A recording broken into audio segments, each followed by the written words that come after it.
Hello, and welcome to the second devlog episode for my game Raid Team Manager. My name is Zach, and I'm going to be showcasing some of the updates this week to the game for what I've been spending a lot of my time on. Um, Thank you so much for those of you who did watch and respond to the first video. I got some great responses, and it was quite motivating to hear some of the nice things people had to say, so I really appreciate it, those of you who did that. And to be honest, that sort of motivated me to want to spend more time on the development process.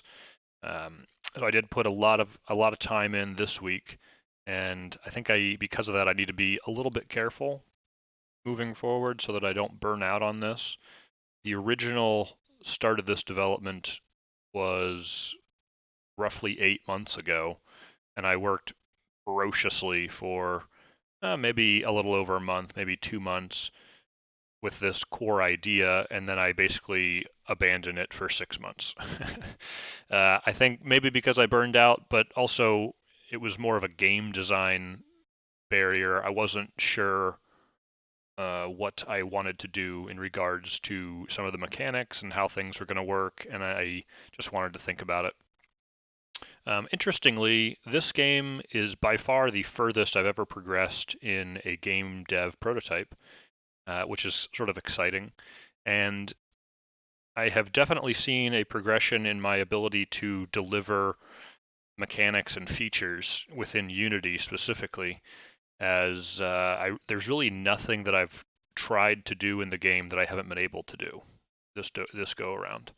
So quite encouraging on the technical side, and that's the stuff that is most interesting to me. So I definitely spend a lot of time in that world. So definitely a lot of good to share today, and a couple challenging things that I hit. I'll talk about those, but I'm just going to jump right in. I don't have a lot to share regarding the management side of the game. It's pretty much all the same. I've spent most of my time in the actual simulation itself, and so I will just jump right into there. So we'll just jump into the first raid here. The first thing you'll notice is right now I reset all the data, so no known mechanics. Uh, don't really have any settings from the previous strategies, but there is a phase button here, so it's showing phase 1. All of the strategies now are tied to a phase. So if a boss has multiple phases, you can configure these strategies on a per phase basis. You can change the way your team interacts with the encounter um, based on what part of the fight you're in. So I'll show you that once we learn a little bit about the encounter. Hit start, and right away you'll notice that there are some little character models here. They're no longer just blobs. I did spend a little bit of time trying to create some art. I am really not good at art, so it's going to be a challenge. I'm not sure how all that's going to work. It's possible I might, if the project progresses far enough, I might just purchase art. So we'll see about that, but it's fine for now. Most importantly, I wanted to get this in because I wanted to work on the orientation of the characters. So you can see some of them are facing forward, facing backward, facing to the side. Previously, the simulation didn't have any consideration for what direction the character was facing, if they even had a direction at all. But that's obviously a pretty important thing when you're talking about moving around two-dimensional space and targeting various enemies, is knowing what direction you're facing and displaying that on screen. So we've done that here.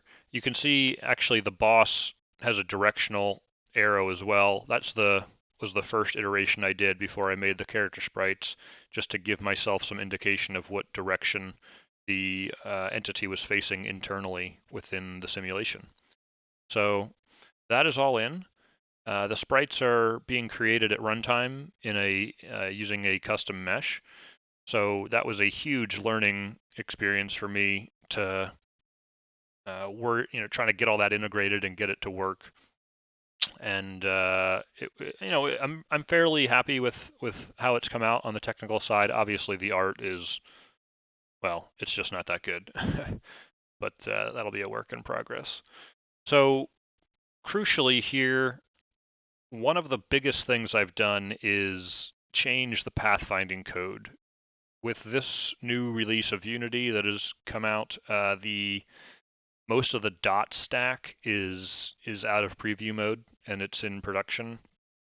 And what that means, if you're not up to, if you don't know the terms in Unity and keep up with the technical side of that, it's just a new way for the code to run that basically you can do things much faster if you code it in a certain way.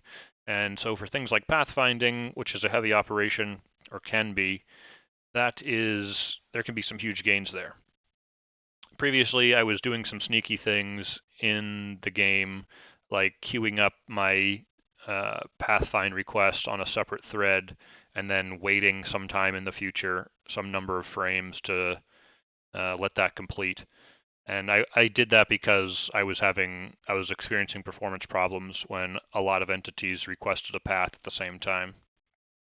So this is much better. Now, as many entities as they want can basically request their paths as much as they want, and I don't have to mess around with the C# thread pool, which is always good.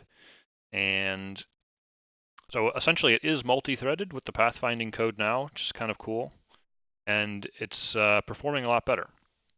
So that is in. There's also been quite a bit of the movement code in general has been refactored, trying to make it simpler.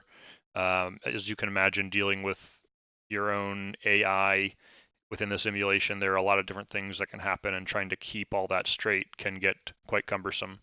So as I'm going along, I'm trying to refactor things that I think don't make sense anymore, make them simpler, reduce the chance of bugs, etc., etc.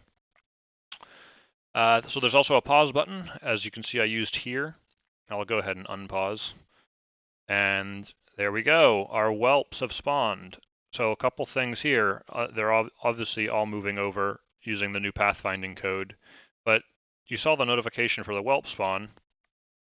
There's also what I'm calling sticky notifications now. So this is a special case scenario where we learned about the mechanic of the whelps, and because of that, the whelps are set up in such a way that you can now change, you click on this thing, and you can now change some strategy related to the whelps in the middle of the simulation. And the reason for this is that, something like ad spawning in the middle of the fight, you probably want to set some initial ways to deal with them. Either you ignore them, you try to pick them up, you try to do something. It's a little bit more complicated than some of the regular strategies, like, yes, attack the boss. So I pop up this window here, and you can select various options. I'll just leave the default for now, and then whatever you select will propagate into the strategy when you start the next encounter. You can see some wonkiness on the pathfinding there as they try to close in on the target for each other. It's not perfect, but it's a lot better. So there you go, the ad has spawned. So I'm going to go ahead and hit wipe and come back to the prep screen. So you can see now we know about the ad spawning, and because of that, the ads, like I said, are sort of a special mechanic right now. So you get this extra bar. You have all the regular ones you had here.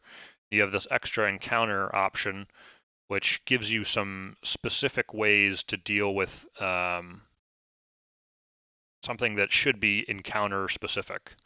So in this way, you could have multiple types of ads spawning in different phases, and you might want to handle them in different ways, as opposed to just having one general policy for the new enemies. So let's switch just the ranged to be on them, and the positioning. So I'll have 10 yards from boss. So this is all functional now.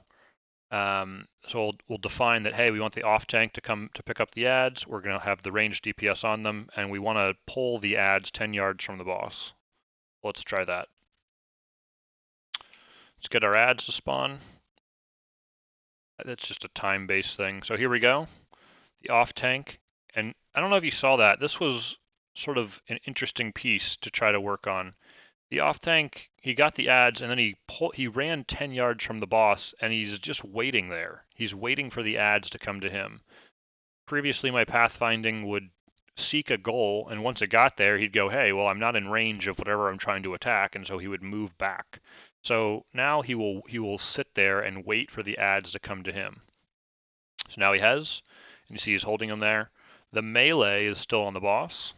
The ranged, well, they're in a line right now. It's sort of interesting, but the ranged are the only ones attacking the ads. So that is pretty cool. And I'll wipe it up one more time and give you, let's try 20 yards from boss, and maybe we only want the melee to switch this time. Same thing, and I'll try to highlight again the movement of that off tank. So here we go. The off tank, he's moving towards the ads. He's got them, and then he goes 20 yards away, and now he's waiting for them. So pretty cool. And now only the melee is moving over. Everybody else is still down here. So I spent quite a bit of time trying to get this to work correctly, and I think the result is pretty neat. You can really imagine a lot of different ways that you might use something like that in an encounter, and it gives you a lot of freedom and flexibility in terms of designing mechanics. So, okay, phase transition. I don't think there's really anything else I want to highlight here. Just that there is a notification for that phase transition, and now if we go back to the screen, we've got a phase 2. So phase 1, these ads are specific to phase 1, so you have the option here. In phase 2, there are none, so that piece goes away. So everything is based on phases now, which gives a lot more flexibility in the design of the encounter. Sort of neat. I'll hit start again. So I'm going to click on the tank here, and you'll notice a couple things. So we have the character, I'm calling it the character details panel, or maybe the raider details panel. This is whoever I've clicked on, and I get some information about them. Here are all their abilities that they're using. We've got just the regular auto attack, and then I forget what all these are. I think that's the taunt and self-heal and a little buff for himself. And then you can also mouse over the status effects, get some information. Yeah, shield raise. I don't have the hovers working on the abilities here. They probably should eventually. You can also see who he's targeting. And so you can check out, all your different characters and what the current status is, what they look like right now. So that's kind of cool.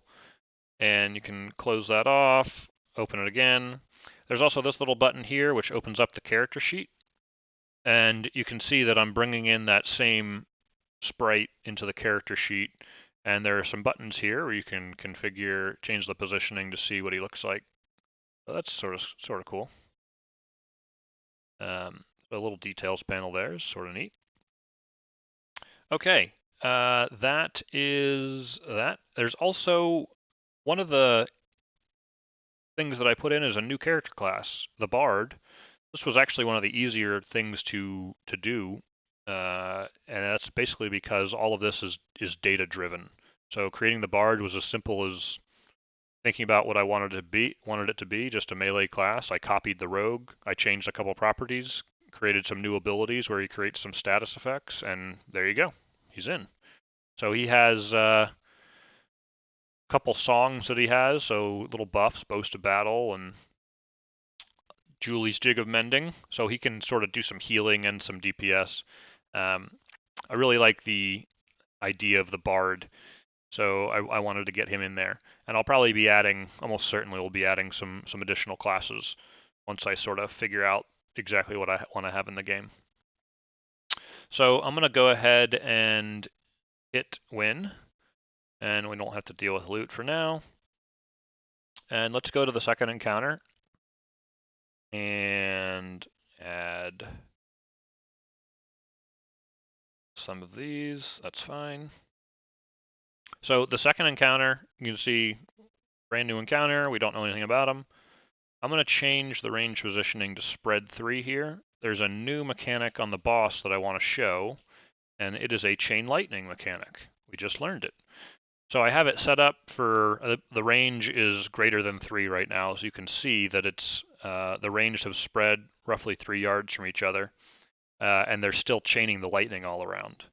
So it actually picks one of the raiders to start from, and it chains in every direction in that is within whatever range it is. I don't think it doesn't chain to the melee right now, but so there it is. So there's that, and then if I change this to spread 5, they will spread a little bit further apart now. And we should see now that when he does chain lightning, there it is. It only hits the one guy. So I did a little bit of work on creating that visual, and integrating the actual mechanic was a little bit more difficult, but I think it's a super cool effect. And again, it's all about right now creating different options that allow for more configurable, interesting encounters, giving the bosses more abilities, giving the players ways to counter those abilities. So chain lightning, pretty cool. And okay, I think that's pretty much it. We talked about the sprites, we talked about the strategies in the prep screen, and the mechanic strategy. So here we've learned chain lightning. It doesn't have any of those custom encounter mechanics. So that's why there's no additional thing here. And phase 2. So there we go. That's basically it for now. Future things is really just I need to keep focusing on the core game loop and narrowing in on that, on the idea of you go into encounters, you learn mechanics, you you have ways to counter those mechanics, and keep kind of zeroing in on what I think makes the game fun for the regular gameplay. So okay, so that is it for now. Thank you so much for checking this video out, and I hope you'll join me for future updates. I'm going to continue to try to get these out once a week, and we'll see how much I get done on a weekly basis. But that is that. So thank you so much, and I'll speak to you again soon.